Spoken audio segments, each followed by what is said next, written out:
Hello students, today I warmly welcome you to our online education platform. In the previous lecture, we have detailed discussed about internet security threats. Now, today we will learn security measures. To prevent the various security threats, many security measures are taken. Let us discuss some of them. First of all, we have learned antivirus software. All of you know very well that antivirus software is a computer program that detects, prevents, and takes actions to remove the malicious code like viruses, worms, and Trojan horses from the infected system. To protect your computer, you need good antivirus software. A system without antivirus software can easily be targeted by malicious code within a short span of time on internet. The problems and the damage that are caused by an infection can be extremely varied. It may delete the files and slow down the system, or also can damage the hardware or destroy the entire computer system. Once a system is infected by virus, it will spread by attaching to other programs and files within the system. તો મિત્રો કહેવાનો અર્થ એ છે કે antivirus છે એ એક પ્રકારનો computer programme છે કે જે તમારી જે કોમ્પ્યુટર સિસ્ટમ છે એની અંદર આવેલા વાયરસ છે, મેલિશિયસ કોડ છે, પછી ટ્રોજન હોર્સ છે કે વર્મ્સ છે કે કોઈ પણ પ્રકારના વાયરસ છે, એ બધાની સામે તમને પ્રોટેક્શન આપે છે, તમારી સિસ્ટમને પ્રોટેક્શન પ્રોવાઈડ કરે છે. એટલે જો તમારી પાસે કોઈ સારો એવો એન્ટીવાયરસ સોફ્ટવેર હશે તો તમારી સિસ્ટમ છે એ ઇઝીલી વાયરસ દ્વારા કે કોઈ મેલિશિયસ કોડ દ્વારા કે ટાર્ગેટ નહીં થાય, બરાબર. પણ જો તમે સારો એન્ટીવાયરસ સોફ્ટવેર વાપરતા હશો તો. નહીંતર શું થશે, જો તમે એન્ટીવાયરસ સોફ્ટવેર નહીં વાપરો તો અમુક પ્રકારના વાયરસ છે, મેલિશિયસ કોડ છે, એ તમારી સિસ્ટમમાં દાખલ થઈ શકે છે અને તમારી સિસ્ટમને નુકસાન પહોંચાડી શકે છે. તો જો એની સામે તમારે પ્રોટેક્શન જોતું હોય તો તમે એન્ટીવાયરસ સોફ્ટવેરનો યુઝ કરી શકો છો. એ ઉપરાંત મિત્રો કહી શકીએ કે to prevent harm to the system, the antivirus software scans the downloaded files and the entire computer system in order to detect the presence of an infection. એટલે કે આ વાયરસ દ્વારા જે ઇન્ફેક્શન લગાડવામાં આવે છે તમારી કોમ્પ્યુટર સિસ્ટમને, તો એની સામે એ રક્ષણ તો આપશે જ. એ ઉપરાંત તમે જે કાંઈ પણ ઓનલાઈન ઇન્ટરનેટ પરથી ડાઉનલોડ કરો છો અથવા તો તમારી સિસ્ટમની અંદર જે કાંઈ પણ ફાઇલ કે ફોલ્ડર રહેલા છે તો એ બધાને છે સ્કેન કરશે, બરાબર. આ જે એન્ટીવાયરસ છે એનું કામ શું, સ્કેન કરવાનું. તો એ તમારી સિસ્ટમની અંદરની તમામ પ્રકારની ફાઇલ્સ છે એને સ્કેન કરશે અને જો એમાં કોઈ વાયરસ છુપાયેલો હશે તો એને બહાર કાઢશે. Now we have discussed on firewall. Companies having their own websites to control the access to the network services both inside and outside the company network. The most commonly used network protection barrier between the company's network and the outside world is a firewall.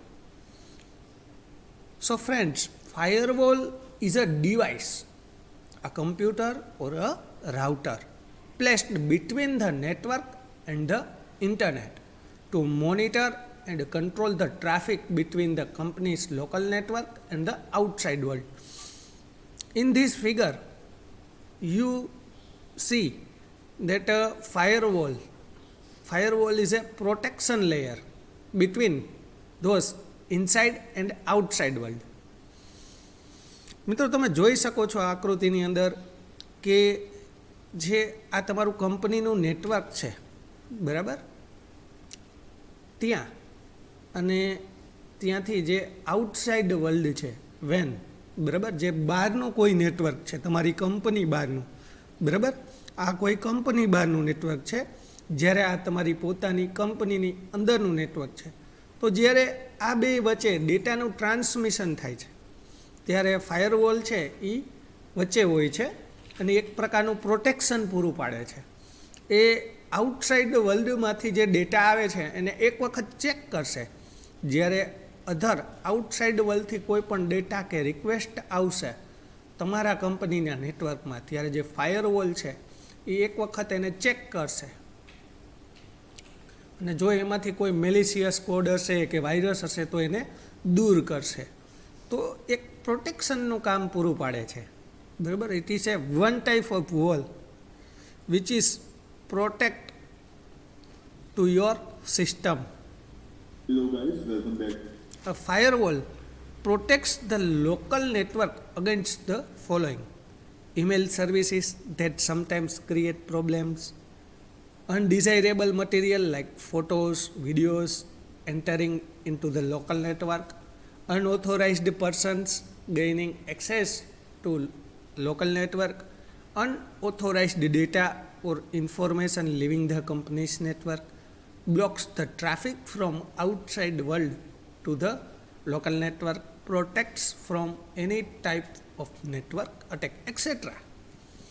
All types of facility that provide by a firewall. Now we will discuss secure socket layer called SSL. Nowadays every user send various types of data from email to credit card details. You know very well that credit card data should be confidential. Okay? આપણે જાણીએ છીએ મિત્રો કે જે આપણા credit કાર્ડનો data છે એ ઘણો બધો કોન્ફિડેન્શિયલ હોવો જોઈએ. જ્યારે આપણે કંઈ પણ ઓનલાઈન સર્વિસીસ યુઝ કરતા હોય, સપોઝ કે આપણે ઓનલાઈન બેન્કિંગ યુઝ કરીએ છીએ, તો એવા સમયે આપણે આપણા ક્રેડિટ કાર્ડની બધી ડિટેલ્સ આપી છે, યુઝર નેમ છે, પાસવર્ડ છે. તો આ બધો ડેટા છે જ્યારે ઇન્ટરનેટ પર ટ્રાવેલિંગ કરતો હોય ત્યારે જરૂરી છે કે એ એકદમ સુરક્ષિત રહેવો જોઈએ, સિક્યોર રહેવો જોઈએ. તો એને કોઈ ચોરી ના લે, સ્ટોલન ના કરી લે તમારે યુઝર નેમને પાસવર્ડ, એના માટે થઈ અને એક આખી સિક્યોરિટી પ્રોવાઈડ કરવામાં આવે.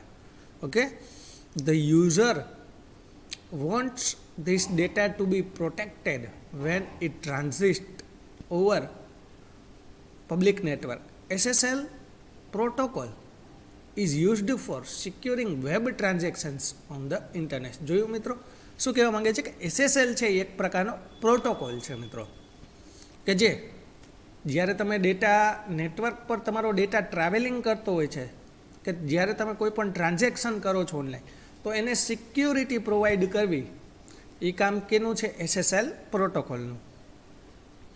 And it was developed by Netscape. મિત્રો આ વસ્તુને ખાસ ધ્યાનમાં લેજો. એક્ઝામની અંદર છે આમાંથી આવા પ્રકારના ક્વેશ્ચન નીકળી શકે. ઓકે, કે ભાઈ જે SSL પ્રોટોકોલ છે એ કોના દ્વારા ડેવલપ કરવામાં આવ્યો છે? તો it was developed by Netscape. Okay, તમે જોઈ શકો છો, બરાબર. એ ઉપરાંત પૂછાઈ શકે કે SSL શું છે? તો SSL છે એ એક પ્રકારનો પ્રોટોકોલ છે. ઓકે મિત્રો, તો SSL છે એ એક પ્રકારનો પ્રોટોકોલ છે જે નેટસ્કેપ દ્વારા ડેવલપ કરવામાં આવ્યો છે, જે તમને સિક્યોરિટી પ્રોવાઈડ કરે છે. જ્યારે તમારો ડેટા તમે ઓનલાઈન કંઈ પણ ટ્રાન્સમિટ કરો છો ત્યારે એ ડેટાને છે એ સિક્યોરિટી પ્રોવાઈડ કરે છે. During the e-commerce transaction, all the information is exchanged in secured manner using SSL by encrypting all the messages. To identify whether a site is secure, a security logo is present on the screen.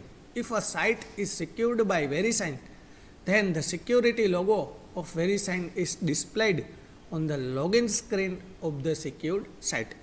એટલે કહેવાનો અર્થ મિત્રો છે એવો છે કે ઘણી વખત તમે ઘણી બધી વેબસાઇટનો ઓનલાઈન સર્વિસીસ માટે યુઝ કરતા હો છો, તો આ બધી વેબસાઇટ છે એ ખરેખર સિક્યોર છે કે નહીં, જો એ તમારે ચેક કરવું હોય, આઈડેન્ટિફાઈ કરવું હોય whether a site is secured or not, તો એના માટે